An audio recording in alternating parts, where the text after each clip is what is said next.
Shooting it raw? Yes, shooting it raw.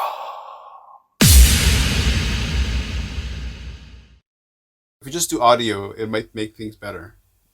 Okay, so they provide money for their families. Yes. So they provide money for their families, but at the same time, it's part of a community program where they work with local schools. Mm-hmm. So what you see is that kids will bring these little sachets and they will collect them and put them in plastic bottles. Oh, And the schools then, say, hey, come and pick this up. So one of the mayors in the local where they're located in Bulacan started a program for kindergarten kids to bring in to help pay for their schooling, and in return, the plastic for the amount of plastic that they collect, they get a discount on their schooling. Those plastics go to green ants.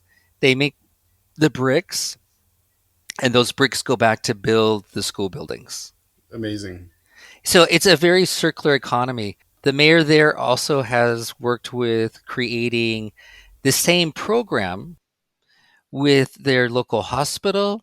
So when patients come in, so they created a system that says, a certain a kg is worth a certain amount of pesos, Mm-hmm. and they use it as currency. And what we're trying to do is that we want to move that across the country. That's fantastic. Yes, it's very, very exciting. Right, so you've been with this group for now. So how long have you been in the Philippines? Because last time we saw each other was in Singapore. Yeah, I've been in the Philippines for 6 years. Okay. So, I had the opportunity. I was working for a client in Singapore who wanted to set up their social enterprise in the Philippines. So I came over here in 2016. Mm-hmm. I stayed there, helped them get it started. It was called Pass It Forward, and helped them get that launched. And then I was invited to go to the Asian Institute of Management Scientific Research Foundation, Mm. which is one of the leading higher education institutions in the Philippines, and was a COO for several years. Mm-hmm. And helped to bring the whole the data science program, was part of that with the president, and was engaged with bringing in the largest donation in the history of the Philippines from a Filipino family to a Filipino institution. So that Oh was wow. amazing. Yeah. But during that time, I've been working closely with a group called Arowana. One of my close friends, Ben Lim, who was a colleague of mine at UBS back in 2006 out of Australia, had always been telling me about all the great work that Arowana has been doing around the world, um, around education, around renewable energies. And so I became involved with them, and we set up DDLS Philippines, which is kind of a vocational tech training Mm-hmm. on cybersecurity and also on cloud. Right. DDLS is part of Adventure Co, which is a larger kind of educational group in Australia, which now trains, I believe, about 30,000 Oh wow. people a year. And so I became chairman. I helped set that up, brought the investors together, along with a local family here in the Philippines. Huh. And so I became more involved with Arowana, and we decided that we were going to set up Arowana Impact Capital. Mr. Chen, who's one of the most amazing people, invited me to participate and to be on the board. And we started to, look for investment opportunities that had an impact on people in a very positive way. Sure. Yeah. Wow. As opposed to an impact on people in a very negative way. Yeah, yeah. Agreed, agreed, agreed, agreed. um. Wow, Terry. Yeah. I've always known you to be in this kind of sphere of activity and influence. And one of the questions I was going to ask is, do you guys have metrics, in terms of green ants, like stats, to talk about how many people just and from what I understand, that's just one project, right? That you're kind of. Yes. Do you have any kind of metrics to talk about how many people? Well, if we talk about green ants, if we look at arowana, Yeah. definitely we have matrix, we have impact matrix. Hmm. Um, Arowana is a B Corp. I don't know if you know what a B Corp is. I don't know anything. Okay. B Corp, if Sorry. you, yeah, if you look it up, I'm not an expert on B Corp, but is probably the highest rating for a company that's doing people, planet, profit Oh that wow. combines all of it. And Arowana was the first investment group in Asia to get a B Corp. Wow. And so it's really focusing on how do we impact the planet in a positive way in every business that we do. And so, like I said, our renewable energy, even livelihood, how does it help people in their lives? And so it's an amazing group. It's an amazing, we're all over the world. Hmm. We're in the UK, Dubai, Singapore, Philippines, and all across Australia.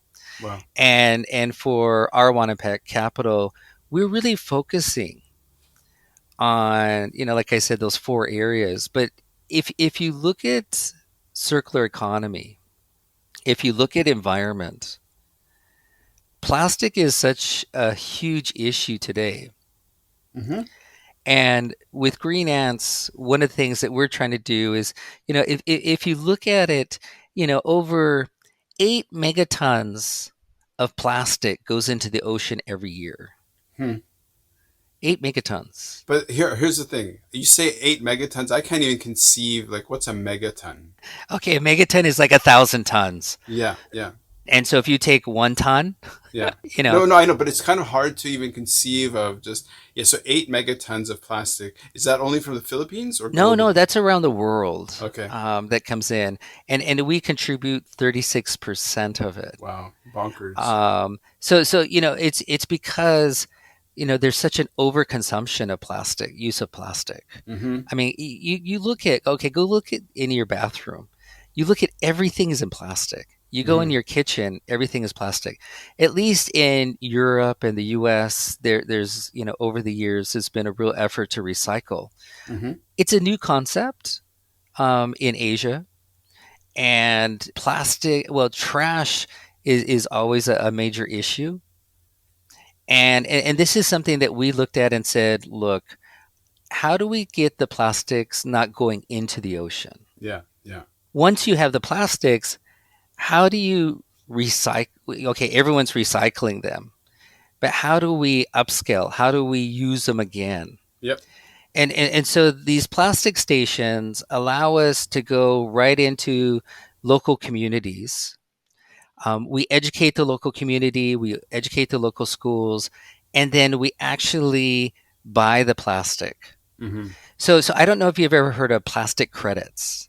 So plastic credits. So big companies around the world have all said, "Hey, we will almost pay for our sins." Sure. So Sure. so for the amount of plastics that we produce, we will take them off. Right. We will take them out. So we have an agreement, a contract with Colgate here in the Philippines, Yep. and they pay us for a certain amount per ton to collect. And what we do is that we take that down to help people when they bring in plastics that you can purchase and buy the plastics. So it might be 10 pesos, 15 pesos.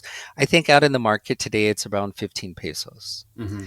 And so it can give a livelihood. It's almost like in the US and other places where they had 10 cans and they put on, like California, 5 cents if you bring them Yeah. back in. Yeah. And so it's kind of that concept. And so it allows, people, bottom of the pyramid, whoever it is, to be able to collect these plastics, to bring them in. Mm-hmm. So that cost is covered. We're able to then sort those plastics. And now what we have is that part of those plastics go into the building materials, and we only believe that we can only do about 1% Yeah. of the plastics just in the Philippines on an annual basis, and reuse them. We're also taking plastics to diesel, bunker fuel. Okay. So that we now have a machine that we have purchased that we can take plastic, put it in, it turns it into bunker fuel. Mm-hmm. And we have partnered with companies like Shell. We're in conversations like with companies like Pepsi Cola Mm-hmm. to be able to, as we collect these plastics, that they're willing to buy the bunker fuel Mm-hmm. for their businesses. Bunker fuel. What's bunker fuel? Bunker fuel is like diesel. It's like a very Okay. low Yeah. grade diesel. You can't use it in your car, but they can use it in their manufacturing and their boilers and everything that they use.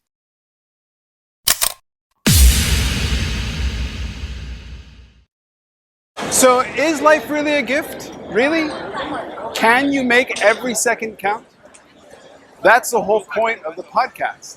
So, if you like what you've seen and you're inspired, because that really is my mission, then please give it a like, subscribe, and share. Shooting it raw?